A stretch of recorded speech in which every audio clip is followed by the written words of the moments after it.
again. Your hard work truly created magic today. Namaste all. I am Meher. And I am Srijna.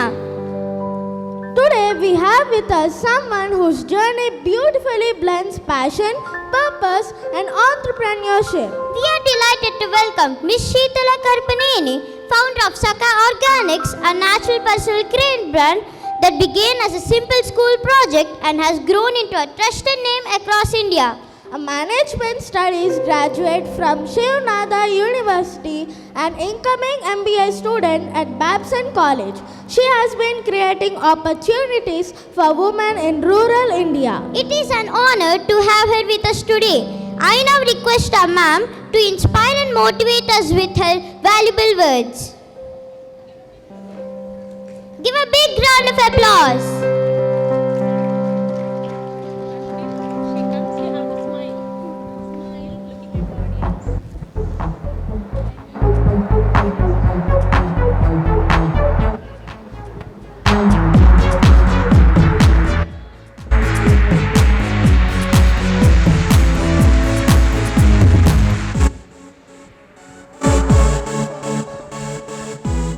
Thank you. Hello everybody, thank you for the introduction. It's really a pleasure to be here. And good evening to all the parents, the teachers, the students, and thank you Vijay Uncle for having me here.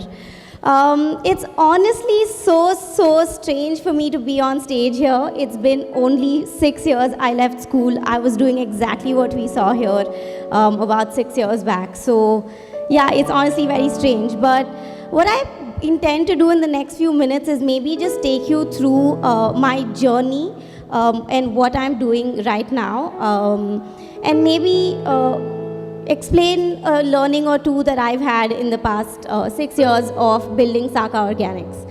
I've been running a small brand called Saka Organics, where essentially a natural personal care brand. We sell natural skin care, hair care and oral care. We're based out of Hyderabad. To take you through my journey of building Saka Organics, I started when I was back in the 11th standard. I went to a boarding school, and one of the projects as part of my accounts course was to actually start a livelihood project. My school was situated in a rural environment in Andhra.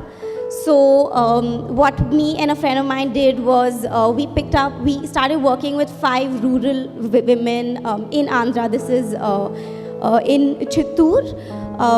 We started working with 2 akkas that was helping in the school department, sweeping floors, helping in the dining hall. So what we had done was we had come up with an idea where we could help these akkas earn extra livelihoods in their free time, and essentially kind of come together as a livelihood project where they could earn some extra income. I will throw some numbers into this for perspective. These akkas come from rural backgrounds. None of their kids are educated. Most often were the sole breadwinners of their family. They were being paid 5,000 in school for whatever work they did. This was a 5 a.m. to 9 p.m. job. We started working with them in the capacity of teaching them how to make soap, a handmade soap. We learned how to make the soap from our science teacher, and then we started teaching these akkas how to make soap. So over a period of time, they learned how to make soap, they learned how to package it. We would do the entire business side of things, which is the pricing part, where to sell it, all of that. So to cut a long story short, these akkas would make handmade soap, package it and sell it outside of the school office. This is a school where the students are not allowed to have cash, have any sort of money. So the only kind of people that could essentially buy these products were teachers and parents that would visit on the weekends. Over the period of 2 years, I worked with them from 11th and 12th. This was a group of 5-6 akkas that we worked with. They were now able to earn 20,000 rupees every month from the initiative that we had helped them put together. The kind of impact that this had on them this was essentially a 4x of what they were being earned from what the school paid them. This had an effect on their livelihood. These were akkas who are now able to save money, educate their kids and all of that. One success story is one of the akkas that I work with. Her son now actually works in the US. So I think my biggest learning out of that journey in school was the kind of impact it had on the people I worked with.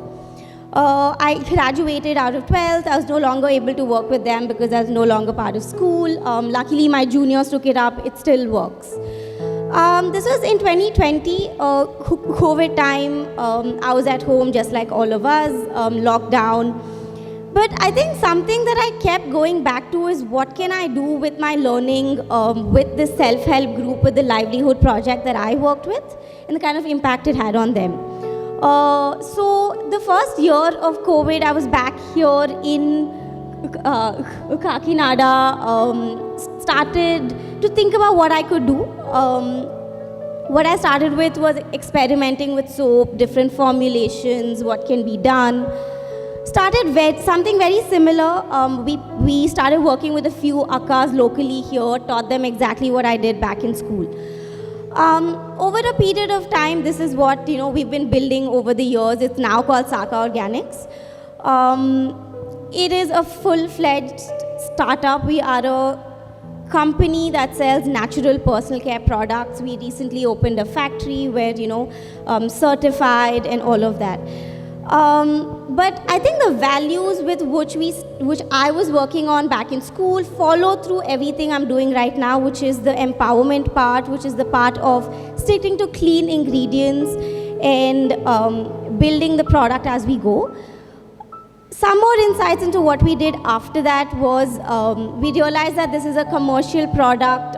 It no longer sells under the name of empowerment. That is only one of the functions that we do. We started to improvise on the product. We started to think about what other products we could sell, so shampoos and bath powders and lip balms and whatever else came in this kitty of products that we were working on. We started to sell on Amazon, in flea markets. That's essentially how we grew. We're still a very small organization, but we hold true to what we started off with. We now also work on we also do soap making workshops. We also have some factory tours. So I'd love to have all of you over. Anybody who's interested in any sort of soap making workshops, please be happy to reach out to me. And that's something that we do.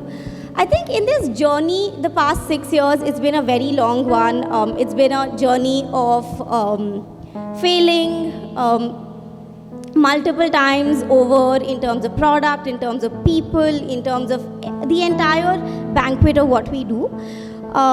It's been a very, very long journey to where we are right now. But I think 3 learnings that I would definitely want to sort of stress on from my journey would be, one is starting small is not a disadvantage, and in fact it is an advantage. So don't be afraid to start, however small it is. For me, it was just a soap in school.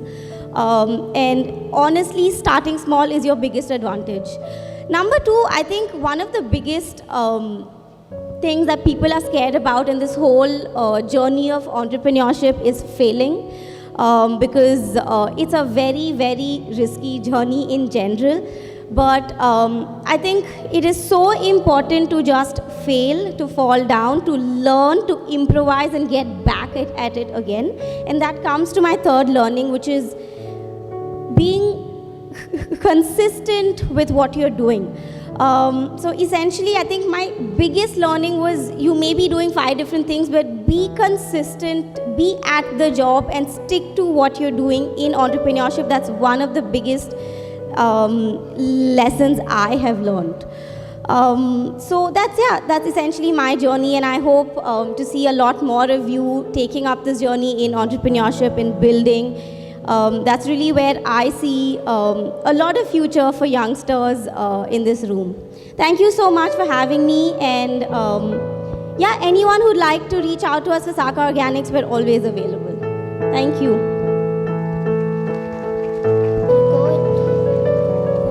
Thank you, ma'am, for your valuable journey.